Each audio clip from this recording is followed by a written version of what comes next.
Hey, good Saturday morning, everybody. It is July 29th. I'm Alan here on the SAM channel, Facebook, YouTube, Instagram, and X, Twitter. Yeah. And it's all sponsored by Ace Hardware Marketplace. Whew. 97. 97 was the high temperature in Bowling Green officially yesterday. Now, that was not a record, believe it or not. That was not a record. Not even close. Not even close. You say, really? Well, it was the hottest day of the year of 2023, but the record is 113, and that was set in 1930. Again, the hot year record for us, anyway. So, again, even though it was really hot and really humid, it was not a record. But it will go down as the hottest day of the year in Bowling Green for 2023. We were 7 degrees above average. 90 is where we should be. So today, it's very questionable whether we're going to get that warm. Now, some of the models are saying yes, others are saying no.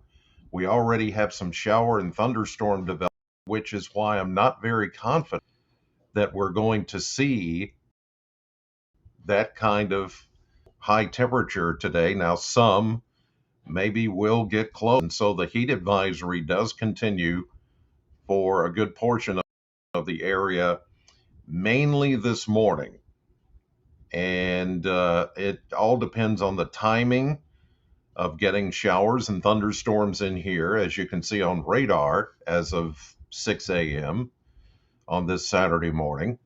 We've got some stuff developing, and it continues to develop a little bit further south. This is all in advance of that cold front, which I've been talking about the last couple of days, that is going to drop down from the north. There you see a low pressure system. Looks like it's about Vincennes, Indiana, and around Mount Vernon, and all of that's going to drop. And already we're beginning to see some shower activity developing north of well, and Litchfield and Campbellsville, and it's just going to continue to tap into that available moisture that's sitting right over us. And eventually, we're going to get some showers and thunderstorms, and more so as the afternoon and evening hours, and even into tonight. Some of it could linger, excuse me, into Sunday morning before it all moves away. But that's when it's going to push through. And once that cold front pushes through, I'm looking at some numbers here. Once the front coming through tomorrow morning on the models here, on the grids, I should say. And I've got marked here, if I can point in the race. Look at these dew points. 50s. 50-degree dew points coming by Monday into Tuesday and into early Wednesday. I mean, it's going to feel good. It may all that much cooler, but it's going to feel so nice. We're going to get rid of this high humidity that is in the air right now and will be part of the cause of any kind of shower and thunderstorm activity as we get in today. Let's check out the current temperatures as of 6 a.m.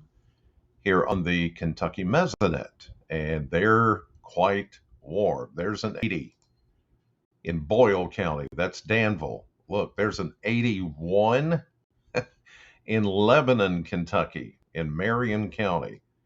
Let's look down south where we are. Mid 70s. Oh, there's a 77. Russell County, Jamestown, Wayne County, Monticello. There's a 77. Hart County, that's Munfordville. Oh, a 79 in Grayson County. Litchfield, you're almost at 80 degrees at 6 a.m. on a Saturday morning. wowzers. And the humidity is just way up there at almost saturation. So at any time, we're going to see these showers and thunderstorms starting to uh, blossom as the cold front approaches from the north, and you'll get some pretty decent rainfall, I think, out of some of these days. Here's a look at the model blender, and I put this up again, and I'll just give you this caveat, if you will, that the numbers are well overdone. I do not think we're going to hit 97 again today. Uh, it was yes, yesterday officially. Yeah, today cloud cover plus showers. I think we're going to be more in the low to mid 90s. There may be a few places that get 95, maybe 96 before the showers hit further south, but 97, probably not. 90 tomorrow, even that's a stretch because there will be showers early in the day, plus the cold front passing, I think, is going to bring down not only the dew points and the high humidity, but also the temperatures. And I think even some of those upper 80s that you see there for Monday, Tuesday, Wednesday, those are overdone by, I think, a good 5 degrees or so. The models are putting back in the heat by Thursday of next week, but it's going to be again more around 90 and not the mid 90s. So overall, this blender, and during the summer months, the blender is not very good. And it's because of those individual models that make up the entire model blend that are uh, running skewed, not taking into account the nature of some of these storms that come in, some of the cloud cover, some of the greenery. It just, some of the models have a really hard time delineating some of this and then bringing those numbers down. So keep in mind, this is the highest that some of the temperatures could go, but most likely it's not going to be that hot. It's just not. And this week has not been that hot, as some of the models have been saying. Because if you watch some of the, newscast, weathercast, weather channels, they were all like 98, blah, blah, blah, no, hasn't happened. 97, it's close. It is close, very close, 1 degree. But then, some of them were predicting just way over the numbers, the actual numbers. All right, let's get to the models. And again, or the model map. And again, we have to take this with a grain of salt because it's not doing a very good job on timing. The placement seems to be right, but the timing is off. So here's where we are this morning, and you already know that there are showers out there, but this is not showing that. It's showing it happen later, right there. See? Now this is it's about 4 hours off. It's skewed. Again, I use the word skewed. The models are skewed a bit on timing and skewed on how hot it's going to get. But here it comes, the development of the showers and the thunderstorms. I mean, look at this. If this proves to be true, as the cold front comes in or approaches, it's going to tap into that available moisture. We're talking about some heavy rain and thunderstorms as we get on into the day. Maybe even this looks more like a complex, one of those mesoscale complexes that makes a run at us with the wind-driven rain and thunderstorms, maybe a few severe, as we get on into the afternoon and this evening, especially this evening. Back it up a little bit. That's this evening. We get on into the overnight hours into early Sunday morning, and there may be a leftover shower or two, but as we get into Sunday, things do die down as the cold front makes its way through. Now, this is trying to show something a little bit, trying to form maybe Sunday afternoon or Sunday evening, but again, the models just really have a hard time picking up on exactly what's going to happen and when it's going to happen. It's skewed. We know it's going to happen. We know we're going to get some rain. We know we're going to get some thunderstorms. And we know that some of the rain is going to be heavy. It's just the timing of everything is just a bit off. So keep that in mind. We've seen evidence on radar already this morning of those showers and thunderstorms, so we know it's coming.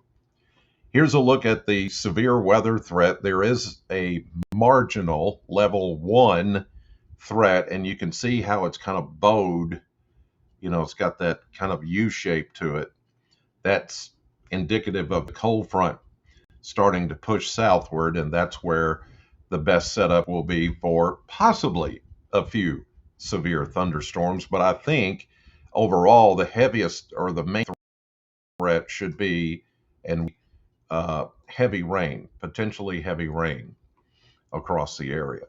Here's a look at the surface map for the next 7 days. Trough of low pressure, that's what's touching off some of the activity this morning, while the front is just to the north of us, but rain will begin to push southward as the front pushes southward into the day, into the evening, into tonight as it's right over the Kentucky-Tennessee border. As we get into Sunday morning, still some leftover showers with the front going south of us, and then Canadian high pressure begins to take over, and behind the front, we're going to start to feel that less humid air taking over as we get into Sunday night and into Monday. Tuesday, there will be another little weak disturbance that tries to roll through, especially the western part of Kentucky. With that, we may pick up an afternoon shower. Same goes for Wednesday, and from that point forward, we start to get a little more heat and humidity on the backside of that high pressure. And here we go again. Rinse and repeat, splash and dash type weather. That pattern sets up for pretty much the rest of next week. So, in a nutshell, I'm going to go with starting out mainly dry this morning, but progressively we'll get showers and thunderstorms becoming more numerous today, then more likely tonight into early Sunday. Today's high, I'm going to go low to mid 90s simply because of the cloud cover and that chance of showers coming in a bit earlier than expected. That should cut down on the heat. And then it's already muggy. Once you step outside, it's like, just like the last couple of mornings. So not as hot as yesterday, but still humid. And any of the rain could be heavy at times. And any of the storms that pop up today could be strong to severe. The main threat would be a driving, blinding downpour of rainfall and maybe some potentially damaging wind. Okay, that'll do it for this edition of the Sam Channel podcast for your Saturday morning. I'll be back here tomorrow morning with an update. In the meantime, have a great day. God bless you. Thank you for watching.